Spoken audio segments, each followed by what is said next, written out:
네, 안녕하십니까. 오늘은 상속 포기 시에 주의할 점에 대해서 같이 알아보겠습니다. 부가 빚만 잔뜩 남기고 사망한 경우에 어찌하나요? 이 상속인들이 아버님이 사망하셨는데 재산은 없고 빚만 잔뜩 남겼습니다. 그러면 이 상속인은 당연히 상속을 포기해야 되겠죠. 근데 이때 주의할 점이 있습니다. 상속 포기도 막 함부로 포기해서는 문제가 발생할 수 있습니다.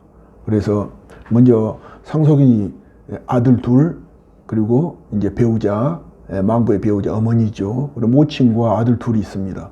이런 경우에 이 상속인 3명 중에서 만약에 아들 한 명이 상속을 포기하게 되면은 어떤 문제가 발생하냐면은 이 포기자의 상속분, 이 포기자가 부담해야 될 그 아버지가 남긴 채무가 다른 상속인에게 상속분의 비율로 귀속됩니다. 상속분은 직계비속은 1이고 그 망부의 배우자 어머니는 1.5가 되겠습니다. 0.5를 더 받습니다.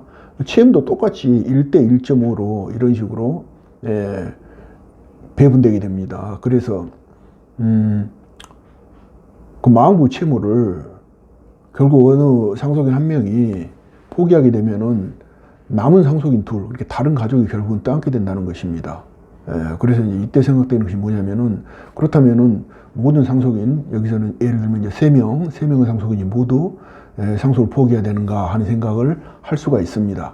그런데 이때 이제 수인의 상속인이 모두 상속을 포기하게 되면은 안타깝게도 상속관계가 사라지는 것이 아니라 후순위 상속인이 상속을 하게 됩니다.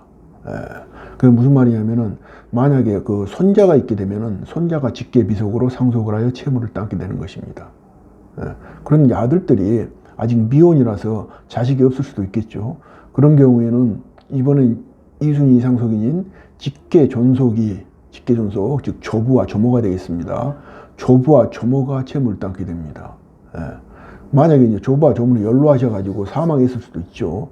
조부와 조모가 이미 사망하고 있다면 망부의 형제 자매, 즉 고모나 백부, 숙부가 채무를 따게 됩니다. 또 이럴 수도 있죠. 망부가 만약 독자였다면 어찌 되겠습니까? 이때는 사촌 이내의 반계 혈족이 채무를 따게 됩니다. 따라서 이거 잘못하면 말이죠, 상속 포기하면 잘못했다가 친척 간에 아주 불편한 관계가 형성될 수 있는 것입니다. 어찌 보면은 가령 뭐 이 가족들이 고향을 떠나서 멀리 서울이나 이런 타지가 살고 있다가 사망했다. 그런 경우에 얼굴 한번 본 적도 없는 사촌의 빚을 친척들이 따게 된다면은 상당히 관계가 곤란해지겠죠. 그런 경우가 성립할 수 있다는 것입니다. 따라서 이런 경우에 이제 마땅한 해결책이 있어야 되는데, 바로 이런 채무의 연속적인 상속을 중단시키는 것이 한정승이 되겠습니다. 위에서 살펴본 대로 채무가 사촌 친척에게까지 불편을 주는 이런 악순환의 고리를 끊는 방법이 바로 상속의 한정승인입니다.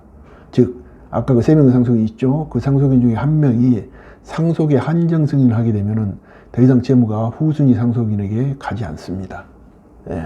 예를 들면 위 사례의 경우에 아들 중 한 명과 모가 상속을 포기하더라도 남은 아들 한 명이 한정승인을 하게 되면은 손자들에게 또는 직계존속에게 또는 그 사촌 내의 혈족에게 더 이상 친척에게 더 이상 채무가 상속되지 않게 되는 것입니다. 그래서 채무의 연이은 상속 승계를 막기 위해서는 상속인 중 한 명이 한정승인을 하면 됩니다. 한정승인을 한 경우 망부의 채무는 망부가 남긴 재산의 범위에서만 변제하게 됩니다. 그럴 책임이 있습니다. 다시 말하면은 한정승인이라는 것은 이 상속인 피상속인이 남긴 재산의 범위 내에서만 채무를 변제하겠다는 그런 조건부 상속이 되겠습니다. 따라서 상속인은 자기 재산은 안전하게 지켜야 됩니다. 자기 재산으로 망부가 물려준 채무를 변제해야 될 책임이 없는 것입니다. 오늘은 망부가 빚만 잔뜩 남기고 사망한 경우에 상속 포기로 가게 되는데, 상속을 포기하는 경우에 일어날 수 있는 문제점을 알아봤습니다. 범사 유황이었습니다. 감사합니다.